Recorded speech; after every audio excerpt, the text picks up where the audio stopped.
Machine learning, RAG, AI, neural networks, convolutional neural networks, cache, recursive language model, large language model, tiny language model, embodied AI. These are buzzwords that I think are interesting. That have nothing to do with the video today. Besides, like, loose, I'm just going to get into the topic.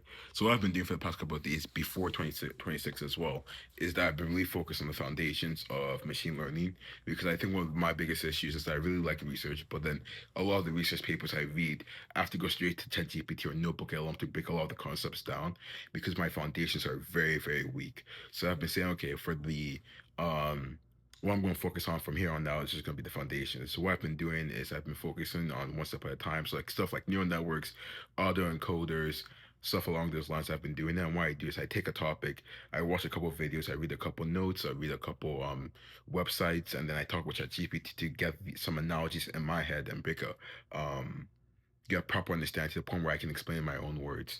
And I do like a mini project. So I did a mini project for neural networks, which I've done like 2 or 3 times now, which is kind of funny.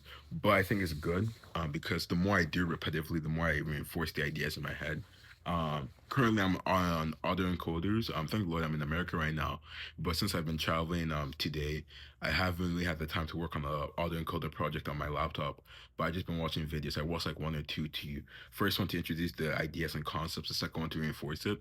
So I'm hoping to do that project maybe today or tomorrow. And what I like about the projects that they're very, very short. They're not meant to be like a week-long project or a month. It's really just meant to be like in a couple hours, just get this done. See what play with it for your own by yourself, like see what breaks, see what you don't understand.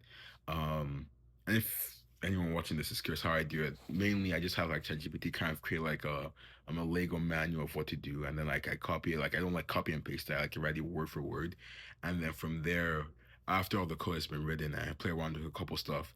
I go to ChatGPT and like have it quiz me on the code because sometimes you think you have an understanding, but it's not. You only confirm that once you've assessed yourself formally.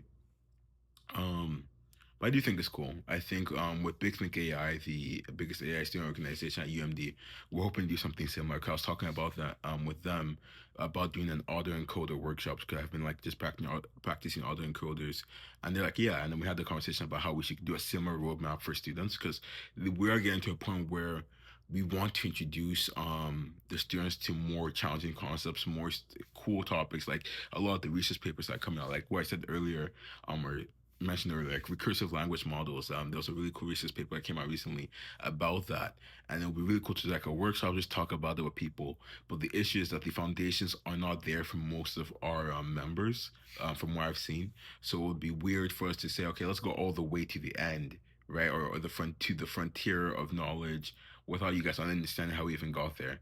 And it's possible. I just don't think it's right. So I think if we do more of a roadmap approach where we publicize the roadmap to everyone so that they know how to follow along, and then people can follow along and say, okay, by the end of May, I'll fully understand like large language models and I'll be able to go into large language model research, or I'll fully understand like world models. And when I say fully understand, I don't mean like you're an expert in it, but you understand the foundations enough to go read a research paper and grasp the concepts by yourself before having an AI break it down to you. Because I think that's something I've become too comfortable with. I'm happy to say like by doing this current roadmap, I've learned more terms and concepts. Like even now, it's so cool because like for the longest time I've been reading a lot of these research papers and seeing terms like what the heck does that mean? But now I'm like doing this practice stuff. I see the terms. It's like seeing them for the first time in the prequel. It's like the coolest thing ever. And if not for anything else, just for that experience alone, I think it's worth it to do this. But with Big Think, yeah, I think that's the plan we have. I really hope we can stick with it because I do think it benefits a lot of people. And it's a great way to kind of transition like a complete noob to research, right? Because like I don't want to say it's not hard because I'm still doing it, but I do think there's ways to make it easier than it.